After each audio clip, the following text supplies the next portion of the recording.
In today's episode, we're teaching you to keep your friends close and your enemies closer. But what happens when the lines are blurred and you can't tell who's who? Be wary of who you call your friend. It's this sad case of Shanquella Robinson, right now on Love and Murder.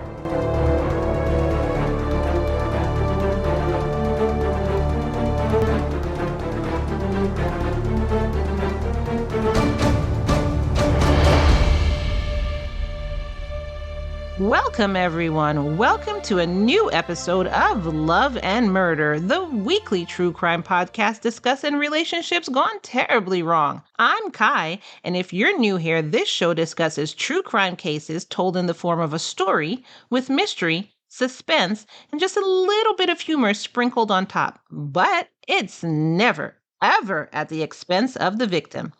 Be sure to subscribe to Love and Murder on whatever platform you're on, as well as give us a 5-star review right now so you don't forget. If you're new here, then listen to the episode first, of course, and then please rate us. Also, welcome. In today's episode, I'll be telling you about a very recent case as of this recording. It's a case of knowing who your friends are and just how terrible people can be. So grab your butts, grab your apple juice, and grab your kids and hug them close. But first, I wanted to remind you to head on over to our Patreon at www.patreon.com/loveandmurder. There you can get commercial-free episodes of our cases starting at only $1 a month. As an exclusive lamb, we get right into the story and you don't have to listen to this intro, for instance.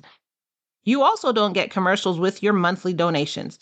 If you want extras, like more cases that aren't posted for the public and a back catalog of bonus episodes, then join at $5 and above, and you'll have access to all of that. That's www.patreon.com/loveandmurder.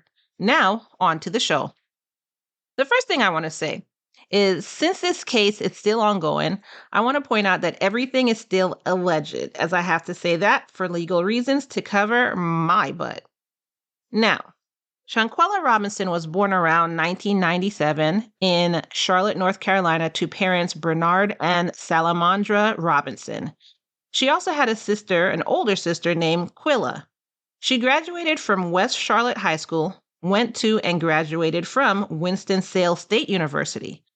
After graduation, she ran a successful hair braiding business for children called the Exquisite Kids, and also owned a women's boutique called the Exquisite Boutique.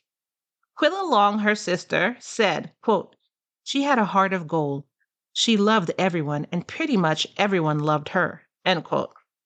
On Friday, October 28, 2022, Shanquella went on a trip with 6 friends to Cabo, Mexico. The friends she went with was her best friends of 5 years, Khalil Cook. She also went with Winter Donovan, Malik Dyer, Nazir Wiggins, Elise Hayatan, and Dejanay Jackson. The group ended up staying at Villa Linda 32, owned by CaboVillas.com. When they arrived, a private chef cooked them dinner, and Shanquella called her parents. As you would do, letting your parents know that you got there on time and you're safe and everything like that. Quote, "She told me they had a chef. They were getting ready to eat. They were eating tacos or a salad or something, and I said, 'Okay, I love you, have a good night, and I'll talk to you tomorrow.' I never talked to my child again. She never made it back home," end quote. This was a quote from her mother. On Saturday evening, her parents called, and Shanquella's friend said she wasn't feeling well, and they were going to call a doctor. When her parents called back, her friend said that the doctor hadn't arrived yet. They told her parents that they thought the issue was alcohol poisoning. Quote, "They said she wasn't feeling well. She had alcohol poisoning. They couldn't get a pulse. Each one of the people that was there with her was telling us different stories," end quote. Now, I can't imagine how that feels as a parent. You're like North Carolina and Mexico. They can't get to their daughter. And now you're hearing she has alcohol poisoning. Okay, so you're like, okay, she's sick. You're already worried. Then you hear they couldn't get a pulse. Excuse me, what? That, and then everybody's telling different stories that I couldn't imagine the anguish. Allegedly, at 2:23 p.m., a guest called medical staff at the resort and told them that Shanquella had, quote, "drunk a lot of alcohol." An hour later, Dr. Carolina Beatriz Ornelas Gutierrez arrived and said she found Shanquella alive. She then advised that she be transferred to a hospital due to dehydration, but her friends refused to do so. Eventually, Dr. Gutierrez got someone to call an ambulance, basically after she saw that death was imminent. It just looked like Shanquella was going to die. Then, for the next 3 hours, she attempted 14 sessions of CPR, 6 electric shocks with a defibrillator, and 5 doses of adrenaline, but Shanquella suffered a seizure and died of cardiac arrest. She was pronounced dead at 5:57 p.m. Sometime after, a time frame wasn't really given, Shanquella's group of friends left her body in the rental in Mexico with no one who knows her to watch after it and just returned home. They just went home. They just left her and went home to their families, to their loved ones in the United States. The family then started hearing rumblings, something about a fight in Mexico between Shanquella and her friends. And then one day, Khalil, remember the best friend, came to Shanquella's family to pay his condolences, I guess. They then asked him about the fight that they kept hearing about, and he said he wasn't aware of it because he wasn't in the room at the time. Of course, Shanquella's parents were suspicious because just something wasn't adding up, and I can dig it. They pushed officials to look deeper into the death of their daughter. The U.S. State Department officials in Mexico reportedly denied that the death was a murder. They said that the police investigation down there showed no signs of foul play, and they then ruled it death by alcohol poisoning. They'd actually released a statement saying, quote, "No clear evidence of foul play," end quote. The family paid $6,000 to have her body flown back to North Carolina on November 10th. Salamandra and Bernard were still looking for answers when their daughter's body arrived and confirmed their worst nightmares. Quote, "I cried like a baby when I opened that box, saw her there. She had a knot on the corner of her head. Her lip was cut. Her eye was swollen. Deep down in my heart, I knew it was an alcohol poisoning," end quote. This was from her father. The family called for an autopsy. Then, the day before the autopsy report came out, Shanquella's friends came over to her parents' house, and each one of them told the family a description of what happened in Mexico. However, each description was different. And of course, her parents didn't believe any of the stories. They're better than me. I would have been jumping across tables and strangling people. So I got to commend them on how they kept it together. On November 16th, the autopsy report came back, and it showed that Shanquella died of, quote, "severe spinal cord injury and atlas luxation." Basically, what that means is she died of a broken neck and a fractured spinal cord. The official autopsy report said that the medical officials came to see Shanquella before 3 p.m., and 15 minutes later, she was declared dead from sustaining an injury to her spinal cord and her neck. So what is all of this about 4 hours and all? Okay, let's continue. Quote, "After they said it was alcohol poisoning, we received the autopsy report on Thursday, and it said that her neck had been broken and she had a back spasm. There was a crack. Spinal cord was cracked. She had been beaten," end quote. Also, the death certificate by the Mexican government said that Shanquella had been, quote, "found unconscious," end quote, in the living room of the rental property, and that the doctor tried to revive her with CPR but couldn't. It's not known if Dr. Gutierrez realized that Shanquella had a spinal injury, and maybe her friends insisting to the doctor that it was alcohol poisoning affected the way the doctor was working on her. Mexican prosecutors have labeled her death as, quote, "a direct attack and not an accident," end quote. So it's funny how the Mexican prosecutors and the Mexican officials said it was that the cause of death was an attack and not an accident. And the U.S. officials in Mexico labeled it as alcohol poisoning. "Open and shut case, Johnson. We're in international waters." Okay. On November 17th, the state attorney general's office released that Shanquella died at about 6:15 p.m. on October 29 and added in a statement, quote, "State criminal investigation agents went to the scene where the initial investigation was carried out under the corresponding protocols.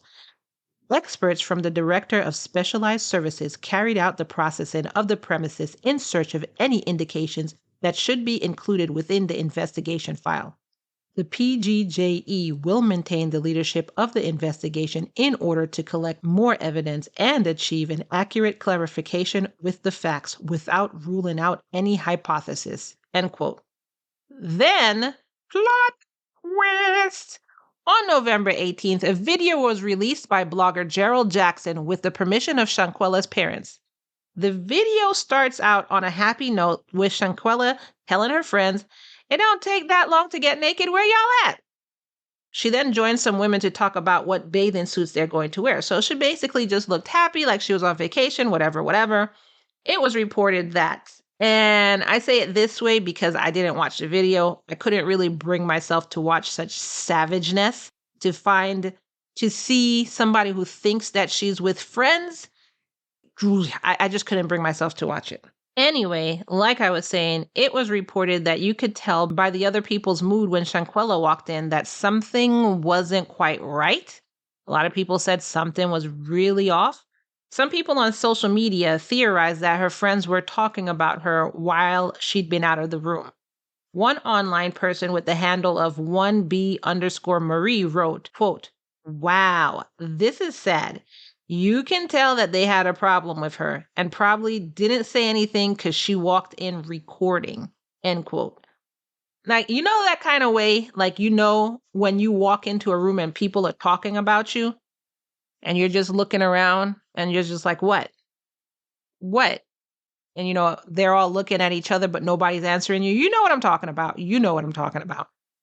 That was kind of like the mood in the room when she walked in. She walked in happy, and everybody else, it was just like, what's going on? You know? The next part of the video is Shanquella standing naked, facing a, quote, "very well-known female friend." And then the friend simply just starts wailing on her. It's not clear exactly when the video was taken, but as the recording progresses, you can see Shanquella being beaten, and a male voice in the background says, quote, "Can you at least fight back? At least something?" No. As you can see, who it was reported, so I'm going to say allegedly, Dejanay was punching her in the head, face, and back of her neck and knees. She reportedly punches her in the head, and she falls to the ground. Again, allegedly, Dejanay can be seen kicking her while she's sitting on the ground near a bed. Then she starts and continues hitting her. She starts hitting her in the face and then continues hitting her in the face, then knees her in the head before swinging several punches at her head. Then someone off camera tells Shanquella to get up. As the video ends, we then see Shanquella slumped on the ground. Her father also confirmed that one of the friends grabbed her by the neck and body slammed her. What in the crap is going on here? Also, remember her best friend, and I'm doing air quotes so you can't see me, her best friend said he wasn't in the room and he didn't know what happened? Yeah, well, allegedly, the video said otherwise. These are 6 of her supposed friends she's with, 6 people that she calls friends. I'm going to tell you right now, this completely ruined it for my daughter. I don't know where anybody thinks she's going with them, but they ain't happening. I feel so bad for these parents, but I really do commend them on they're keeping themselves together, like how they're keeping themselves together in terms of they're not slamming somebody else's child into the ground. I don't know if I could promise that. Now, I won't be sharing the video as the case has been moving along, and I don't feel comfortable sharing such a messed up video. Now, if there were still questions in the case, like who's in the video or something like that, I definitely would have shared it, but I don't feel comfortable sharing that because as a parent, I know I wouldn't want to watch that over and over again or have people sharing it, watching it over and over again, unless it would help the case more. The FBI Charlotte field office opened an investigation and allowed Mexico to extradite the suspect or suspects. Also noted, Dr. Gutierrez, who treated her, and the two police officers are also reportedly under investigation by Mexican authorities. Quote, the FBI Charlotte field office has opened an investigation in the death of Charlotte resident Shanquella Robinson in Cabo San Lucas, Mexico, on or about October 29, 2022. Due to the ongoing investigation, we have no further comment. End quote. Currently, the Mexican authorities are investigating the case as a femicide. A femicide, which I'd actually never heard of before, is defined as the homicide of a woman because of her gender. It's actually interesting to note that Mexico has seen a serious rise in femicide in recent years. Femicides has increased from 427 victims in 2015 to 1,004 victims in 2021, as reported by the Vision of Humanity. Now, my question is, they came from the United States to do this. So was this planned out, and did they research femicides in Mexico? I highly doubt they were like, what are the number of femicides in Mexico? I don't know. I'm just wondering, what was the motivation behind this to take her on vacation and do this to somebody you said was your friend? And everywhere I'm seeing, she's described as a very lovely human being. So as her friends, what was your motivation for this, you piece of trash human beings? I just wanted to know. Now, social media played a huge part in getting this case to move forward. After the video was shared, the people in the video were identified as, like I told you, the 6 friends. Because before, as the case was unfolding, I know I named the friends in the beginning, but as the case was unfolding, they didn't know who it was. No, the parents knew, but it wasn't disclosed to anybody. But when the video came out, everybody started, social media was like, oh, I know who that is. I know who that is. And so they named the 6 friends. So also noted, due to the scrutiny and the widespread online, everybody talking about it and everything like that, U.S. officials in Mexico then began taking the case seriously. That's when they began taking this case seriously, and then the FBI got involved. Good job. Good job, U.S. officials in Mexico, keeping us safe wherever we are. Nazir Wiggins, one of the friends who was down there, then took to social media to post a video in an effort to clear his name. He said that he didn't know about the attack in the room. He said he got to Cabo a day after, and his friends told him, quote, that Quella was sick and she was showing signs of alcohol poisoning, end quote. Yeah, so did Khalil. He said he wasn't there. Again, Nazir, I'm not saying you were, but now Khalil said the same thing. And allegedly, because I didn't watch the video and I'm just going off of what was reported, it was reported that the video showed something different. So Slime Sita on social media posted a Twitter thread that I basically agree with. The thread goes something like, the thread basically says, quote, there's a story about a 25-year-old girl, Shanquella Robinson, that went to Mexico with a group of friends, and one of the girls on the trip beat her to death. Shanquella was literally naked and wouldn't fight back. 5 other friends were there and did not intervene. So instead of breaking up the fight, they just pulled out their phones, and at one point in the video, you can hear one of the guys tell her to fight back. The story gets worse because the guy who was supposed to be her closest friend of 5 years called her mother and made it seem like she had just gotten really drunk and was just hungover and trying to sleep it off. So the thread goes on and on. I don't want to read the whole thing, but some of the things she said was, quote, so like most people, of course, someone recorded the actual fight and it's starting to go viral. Shanquella's family has also received photos of her face and body bruised and beating. An official autopsy report was concluded that she didn't die from alcohol poisoning like the friends were saying, and revealed that she suffered a broken neck and also bruised ribs. But we discussed what the autopsy report said. And then Slime Sita basically finished her Twitter thread by saying, I still cannot believe that 6 people all sat down, had a full conversation to create the same alibi, packed their things, and left that poor girl and her battered body in Mexico. 6. I agree with her. The bullshit. I completely agree. One of her friends who wasn't in Mexico took to Facebook to allege that the group had actually stolen $10,000 from Shanquella after she died and before they'd come back to the US. So is this what all this was about? $10,000? So you beat your friend to death for $10,000? Like, seriously? Was the $10,000 worth it? I'm just wondering. So you can blame it on the natives in Mexico? What was the plan? What was your plan? I'm just freaking really curious. The family held her funeral on Saturday, November 19th. Her father, Bernard, told WBTV, quote, "All I've been doing is just crying, trying to figure out what happened. I can't even be a grandfather, can't even walk her down the aisle. She's gone," end quote.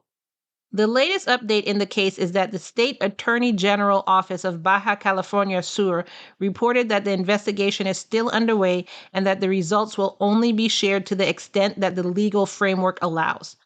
On November 23rd, prosecutors in Mexico issued an arrest warrant for an unnamed woman in the case. The charge is femicide, and the suspect could face up to 60 years in a Mexican prison if convicted. Quote, "I feel so good. That's what we've been waiting for someone to be held accountable and arrested finally. I can't wait for justice to be served," end quote. This was a quote from one of her parents. And basically, I will keep you updated as the case unfolds.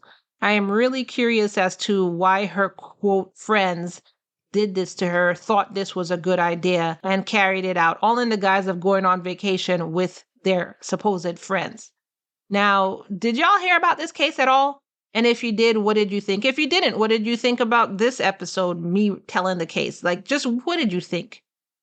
I need somebody's feedback because this case left me livid. I cannot imagine how her family feels. I cannot imagine how the rest of her friends feel, her real friends, people who actually cared about her. And this is supposed to be your one of your best friends. You feel like you're safe around your best friend, one of your best friends. And then this is what happens. Like, seriously? And they just let somebody beat her and just pulled out their phone? Like, what is wrong with people today? Anyways, let us know what you think about this episode, this case, in the comments below.